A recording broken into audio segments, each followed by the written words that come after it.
Today we are joined by Michael Smyth in Victoria, who's been watching from afar the amazing races in Vancouver and Surrey. We have the profoundly good-looking mayor of Vancouver is once again here, not the profoundly good-looking challenger.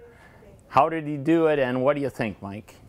Not as good-looking as you, though, Ian. Come on, let's not go too crazy here. You know what? He was reelected, Gregor Robertson, a third term as mayor, so he makes some history there. He actually ended up winning by a fairly comfortable margin. But you know what? I think that they were lucky, because if a few more votes had gone to the NPA on council, they could have lost control of council. Gregor Robertson would have been reelected as mayor, but NPA could have very easily lost their majority on council. So I think that they're lucky. They are lucky. I think they're breathing a sigh of relief here. But it's not clear sailing for them. Park board, school board, I mean, they're going to have to fight for everything they want now, aren't they, Mike? Well, you know, here's the thing. Gregor Robertson issued that apology, right, in the final days of the campaign. And I wrote a column saying, I think that could be doing him more harm than good.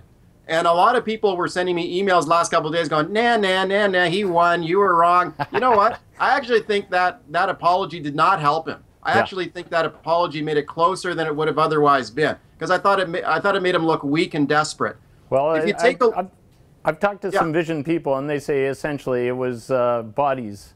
They had the well-established party. They had the volunteers driving their people to work. What do you think about that? You know what? There's going to be lots of debate about whether that apology was a good thing. I think what won it for them was, like you said, the Vision machine. At the end of the day, it managed to eke it out for them on council. But take a look at those council results, and you'll see a whole bunch of NPA councillors just missed at the end. Adrian Carr, Green, right at the top of the list. Yeah.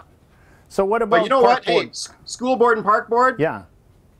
Vision got their butts kicked over there, and that's why I think they're lucky at City Hall. You take a look at the park board, where they lost control of the park board. The NPA is now in control of that park board. Listen, that was a backlash by the people of Vancouver to some very ideologically driven agendas that those Vision Park Board commissioners were pursuing on the financing and control of those community centers people didn't like. And the Vancouver Aquarium, they went to war with that aquarium over the issue of those beluga whales, and people love that aquarium. I think everyone... belugas are cuter than politicians. Come on. Well, hey, they're smaller animals than killer whales, and I think that is the key difference on the issue of whales in captivity. I think those beluga whales and all the other animals at the aquarium are wonderfully cared for. They do fantastic work, and that's a beloved institution in this city. Vision Vancouver went to war with that aquarium, and they paid the price for it. So we've got one other giant community here in the Lower Mainland, Diane Watts, enormously powerful, she was front and center right at the end of it. We saw Linda Hepner there, the Diane Watts 2.0, 2 feet behind her, there's Diane Watts. Is this saying we're happy with Diane? So let's have Linda. What do you think, Mike?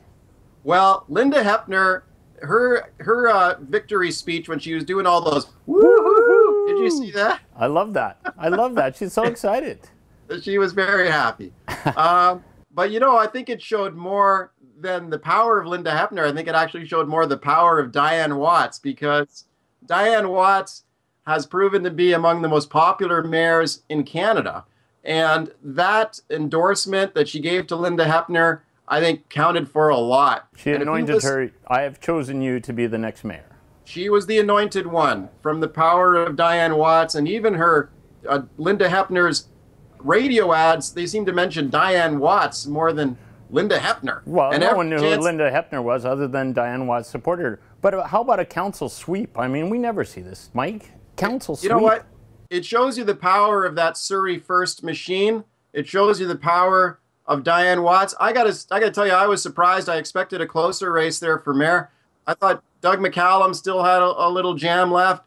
I thought Berinda Rassotti had done a good job on council in raising the issue of crime and the shortage of cops in Surrey. I thought she did a good job on that. A lot of people picked her as the smartest candidate in the race, but that doesn't make you the winner, right? I thought she might have tapped into South Asian vote in Surrey as a South Asian woman candidate. So I thought she had a good chance. So I was surprised she finished so far back. But it does show you that the power of Diane Watts is still there. And one thing we can take away from it is that Surrey First machine is still very powerful. Diane Watts should cruise easily to become the MP, the Conservative MP down there in the next federal election. Yeah, I think her future is bright wherever she decides to run. Yeah, her star will continue to rise. And if Stephen Harper wins the next election, which is not guaranteed, I suspect Diane Watts could be a very powerful federal cabinet minister out of BC and Ottawa. Yeah, she would look good. You know, a party of old white people, you get a young woman in there, it makes everybody look better. Oh, she'd be a slam dunk as a key cabinet minister for Stephen Harper if he wins. Maybe she could be a good opposition MP too. We'll see.